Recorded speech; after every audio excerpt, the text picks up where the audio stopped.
Hello there, I'm Teri from Eatsies, and I teach cooking classes for kids and adults. And I hear that you at the Coronado Library had a big election last week. Not for president, oh no. I hear this was a much more exciting and delicious election. You got to vote on your favorite pie. And you had 3 pies to choose from: chocolate, apple, and pumpkin pie. And which one was the winner? Da-da-da-da. The winner was pumpkin, which is very appropriate because in about 2 weeks, we will be celebrating one of my favorite holidays, Thanksgiving. And on Thanksgiving, we almost always eat pumpkin pie. In fact, did you know that last year in the United States, we ate over 50 million pumpkin pies? 50 million, that's a lot of pie. Apparently, we really like it. So congratulations to pumpkin pie for winning the election. And I'm here today to show you how to make your own. So pies usually consist of 2 things, a crust and a filling. And we will start out today by making our crust. We're going to make a homemade one. But if you don't have time to make a homemade crust, don't fret. You can always buy a pre-made crust at any store. So here's how easy it is, though, to make your own crust. We're going to start out with flour. You can use all-purpose basic flour. You don't need to get fancy. We need 1 1/2 cups of flour.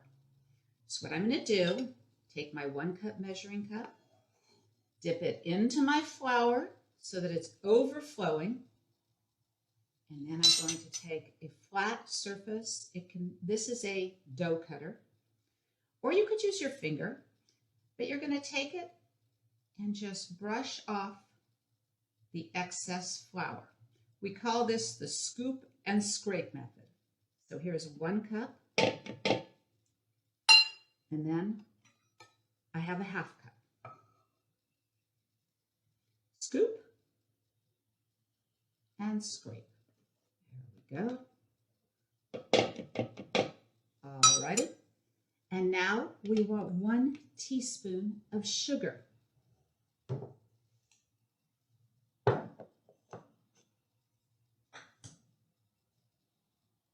Again, I'll just scoop and scrape.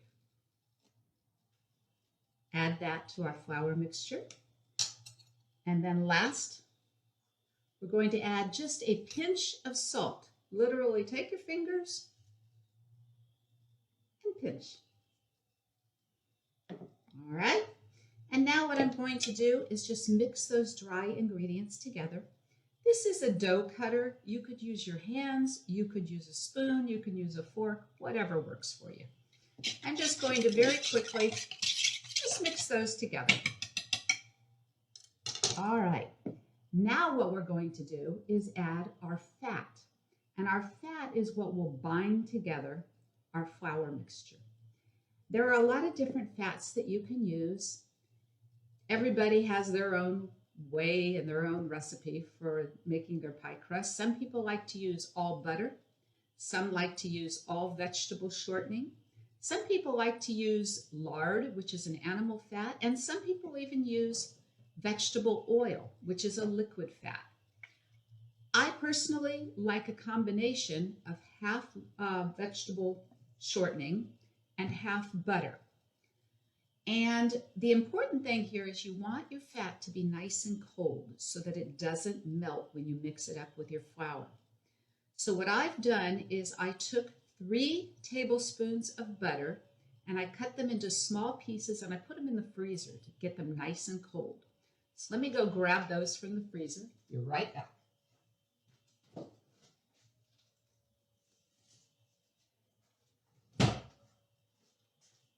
Here we go.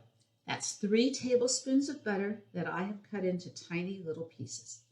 Just going to drop them into the flour.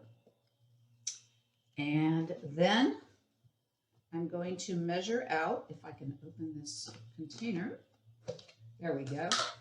I'm going to measure out 3 tablespoons of my vegetable shortening. Sometimes it can be kind of tough to get the shortening out of the measuring spoon, so I'm just going to use my finger here. Give it a little push. 1,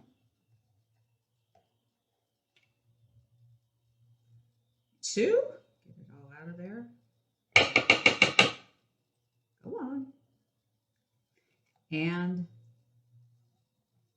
3. There we go. All that shortening off my spoon. And now what I'm going to do, I'm going to use my same pastry cutter, or again, you could use your hands if you work very quickly with your fingers. You could use a big fork or a couple of knives, but what I'm going to do now is I'm going to just cut the butter and the shortening into the dry flour mixture. Watch this. So I'm moving very quickly. I just want to break all that fat into small pieces and coat it with the flour. Now, every once in a while, you can see it gets stuck on my pastry cutter. So I'm just going to grab it, kind of clean it off there. Get it all off. Get it off my fingers. And then I'm just going to move quickly, get it broken up. We just want to get those pieces of fat smashed into little pieces. It'll start to look like little peas or even cornmeal. Just want to break them down. And as I'm doing it, I also want to scrape the sides of the bowl so that I get all that dry flour mixture off the sides and get it mixed in with the butter. And this should only take a couple minutes. Now remember, if you're using your fingers can get warm. So you want to move very quickly. Don't hold that flour mixture in your fingers too long, or it'll start to melt. So I'm going to push a little bit more off my pastry cutter. I'm just about there. I want you to take a look and see what we have. So I can see a few bigger pieces of butter still, and that's actually okay. You just want to make sure most of it is broken down, but that you still have actual pieces of butter in with the flour. Okay, I think we're there. Let you take a look. Get these last pieces off our pastry cutter. Looking good. So you can see that there are still some little pieces of butter in there, and that's okay. We want that. So now we want to bring everything together. And to do that, we're going to use cold water. So I have a measuring cup. I've filled it with water, and I put a few ice cubes in there too to make it extra cold.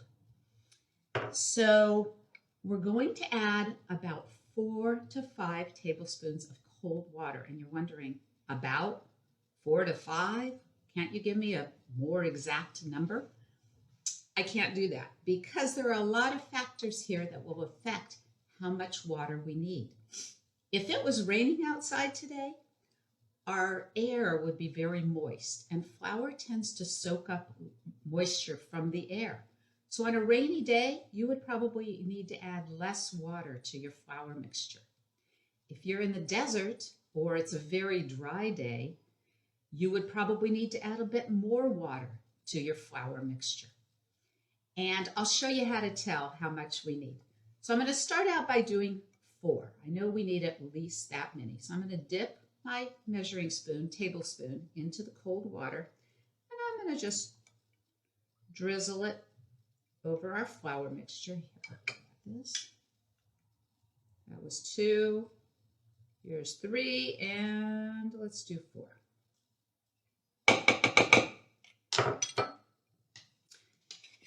I'll go ahead and use my pastry blender to just get it mixed around. Always scraping off the side of the bowl so we get any dry flour mixture incorporated. We don't want a bunch of dry flour stuck to the side of the bowl. In fact, if you're doing this properly, your bowl will actually be pretty clean. Okay. Get all that off my side.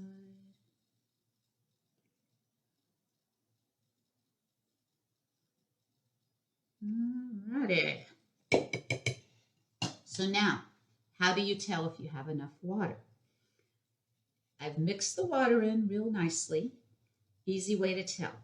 Grab a small handful of your flour mixture, here it is, and give it a nice squeeze. If it holds together real well and doesn't fall apart, then you're ready. So I'm holding it. That's looking pretty good. It's starting to crumble right there. That means it needs a little bit more water. But I want to show you something. Hopefully you can see this. If you look closely, you can see some little pieces of butter in there. And that's good. We want that. So let's do one more tablespoon. Drizzle it all over our flour mixture. And we'll mix it in well with our pastry cutter, scraping the sides of the bowl. All right, we are definitely ready to go now. Get all this off the pastry cutter.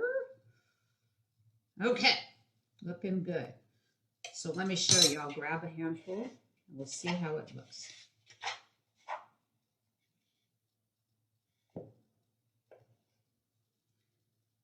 And it stays together like dough. All right, we are done with our ingredients. Get this all off my hands. I have put down a piece of plastic wrap. Just lay it on my counter. And then what I'm going to do is I'm going to just pour out our flour mixture onto the plastic wrap. And this is where one of these little plastic dough scrapers really comes in handy. It has a rounded edge on one side, and it's great for just scraping out your bowl. So I'm going to scrape all my ingredients into a pile on the plastic wrap. All right, get it all in there. We want every bite.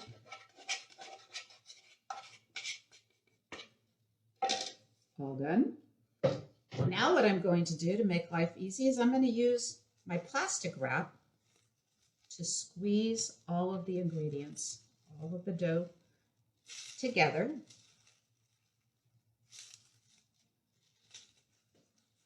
Just take it, squeeze it together, and we're going to form it into a disc shape, kind of like a fat frisbee or a pancake.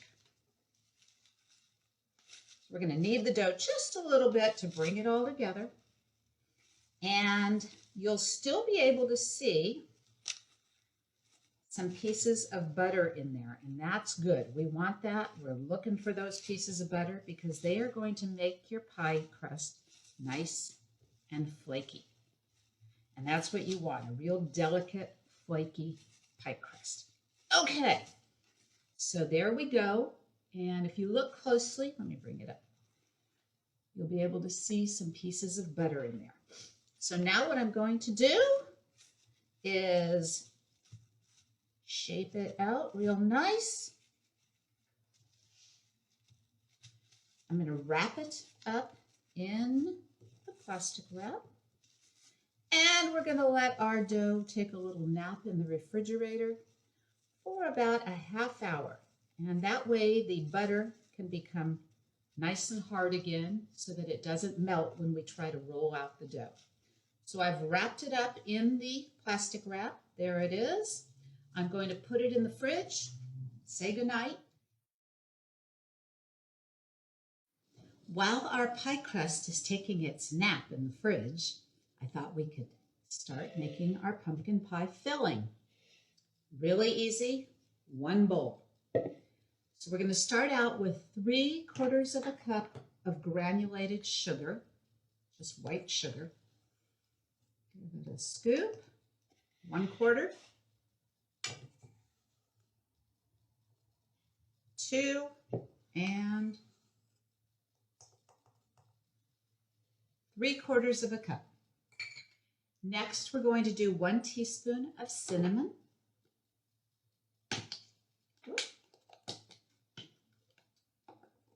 Down here, fill it up. 1 teaspoon of cinnamon. And I like my pumpkin pies to have lots of flavor. Some people just use cinnamon, but I like to add a few more of what we call warm spices. Warm spices include cinnamon. They also include ginger, cloves, allspice. There's a few others. But warm spices, literally, they make your mouth feel nice and warm, and they'll remind you of fall. They smell really good. So I like to also add a little bit of ground cloves. We're going to do just a 1/4 teaspoon of ground cloves. A little less than that. Little goes a long way with cloves. And then we'll add a 1/2 teaspoon of ginger. Nutmeg is another one of those spices, and it's terrific in this. So feel free to use a little of any spices that you like, any of those warm spices. About a 1/4 to a 1/2 teaspoon of them. Be sure, though, to use the cinnamon. Can't get away without the cinnamon. And I'm just going to use my measuring spoon to just give it a quick stir. Break up any of those clumps that you might see in the spices. Sometimes they make little spice rocks. Don't want one of those. All right. Next, we're going to add 2 large eggs. Now, here's a hint. Whenever you're cooking with eggs, whether you're putting them into a cake batter or a pie filling, you want the eggs to be at room temperature. So that means you want to take them out of your refrigerator at least about a 1/2 hour before you're going to use them. If you forget to do that, just fill a small bowl with warm water and put your eggs in there for about 5 minutes. Not hot water. We don't want to cook the eggs. Just warm water. The reason we want to do this is eggs, raw eggs, especially the white part, it's like gelatin. And when it's cold, the colder it is, the thicker and firmer it will be. And the harder it will be for you to mix it up smoothly into your filling. When the egg gets warmer or at room temperature, it will become very soft and mushy.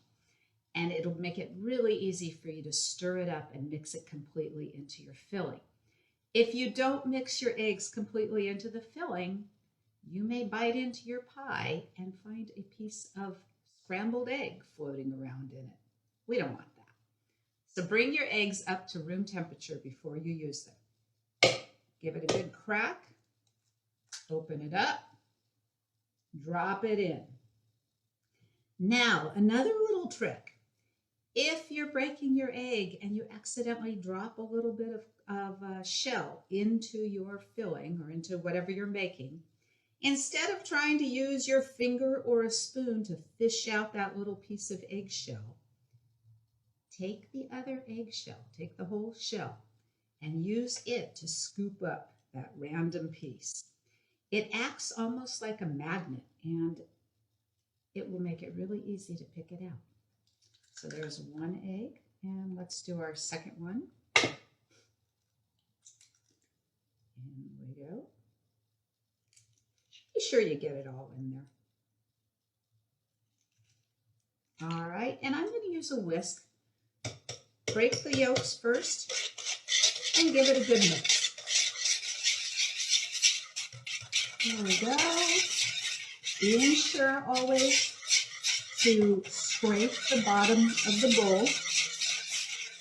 Get all those dry ingredients mixed in. Okay, that looks good. Next thing we're going to add is our pumpkin. I have 1 can of pumpkin. This is a 15-ounce can of pure pumpkin. Do not buy the pumpkin pie mix. That already has sugar and spices in it. We just want plain pumpkin. This way we can flavor it the way we like it. So I'm going to take that, put it all in, being careful to get every drop.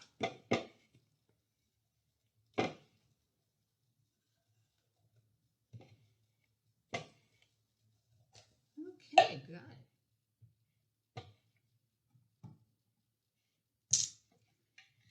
I'm going to whisk that together.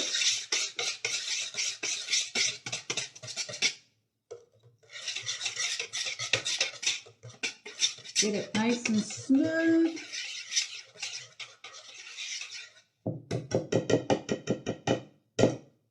Done.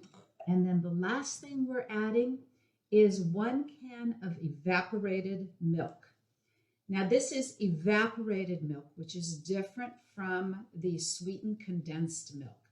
Evaporated milk is merely milk that has been cooked down so that a lot of the liquid is out of it, and there's no sugar added. Be sure to get that. So I'm going to pour that in. It's splattering all over me. There we go. And I'll just use my spatula to mix the last bit. And here we have it. Get that all mixed together. Again, scraping the sides, making sure we have everything mixed in.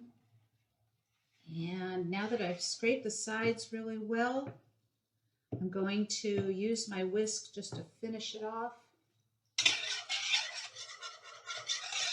Get it nice and smooth. And here we have it.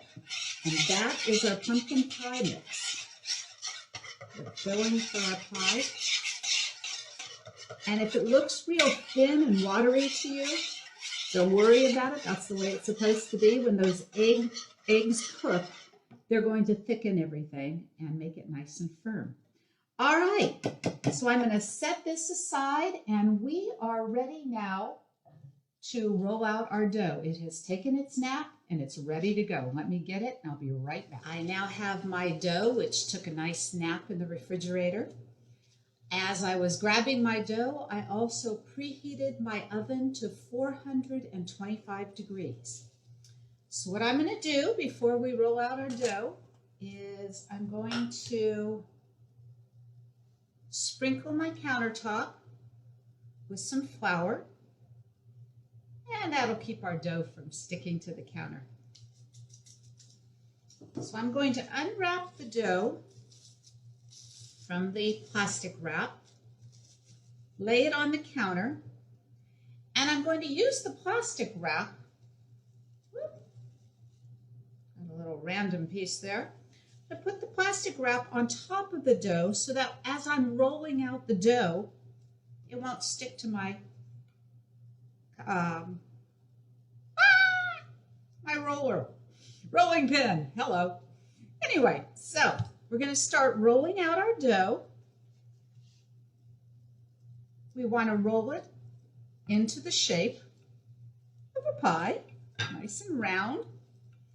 And it's best to always place your rolling pin in the center of the dough and then roll toward the outside. And every once in a while, I want to pick up my dough and give it a half turn so it doesn't stick to the counter. And then you'll take it and you'll kind of push it back into a nice round shape. So let's put the plastic wrap back on.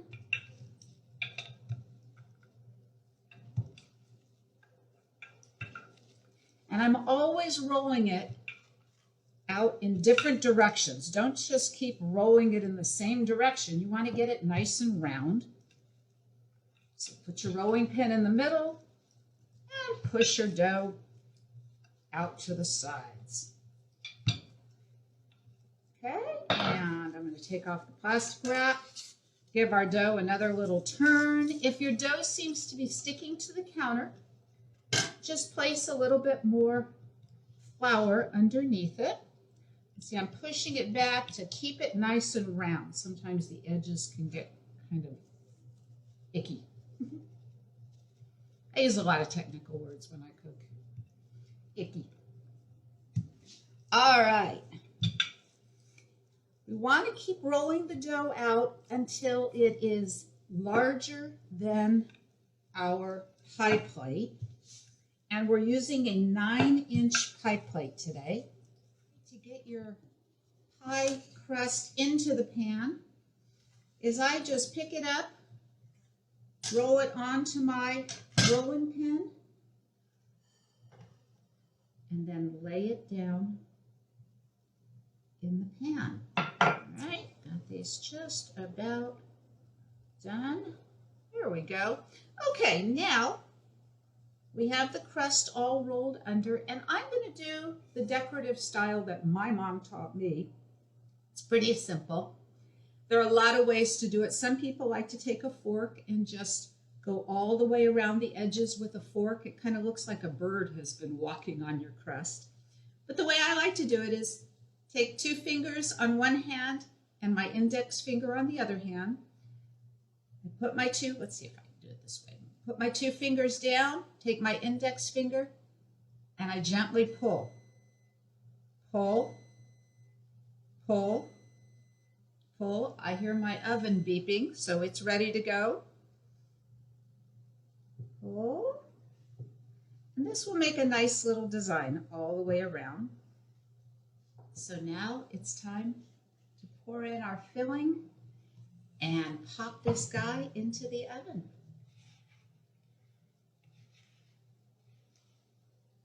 Here we go. Pour it in.